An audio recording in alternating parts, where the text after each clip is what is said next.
Inyo ang Panginoon. At sumayin. Ang mabuting balita ng Panginoon ayon kay San Juan.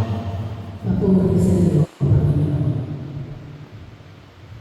Madilim-dilim pa ng araw ng linggo, patakbong pumunta si Maria Magdalena kay Simon Pedro at sa alagad ng mahal ng Jesus at sinabi sa kanila, kinuha sa libingan ang Panginoon at hindi namin alam kung saan dinala.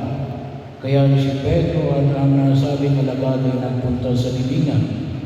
Kapwa sila tumakbo, ngunit si Pedro ay naunahan ng kasamang alagad. Sumilip sa loob, nakita niyang nakalagay ang mga kayong lino, ngunit hindi siya pumasok. Kasunod niyang dumating si Simon Pedro at tuloy-tuloy itong pumasok sa libingan. Nakita niya ang mga kayong lino at ang panyo ibinalot sa ulo. Hindi ito kasama ng mga kayong lino, kundi hiwalay na nakatiklop sa isang tabi. Pumasok din ang alagad na nang dumating. Nakita niya ito at siya ay naniwala.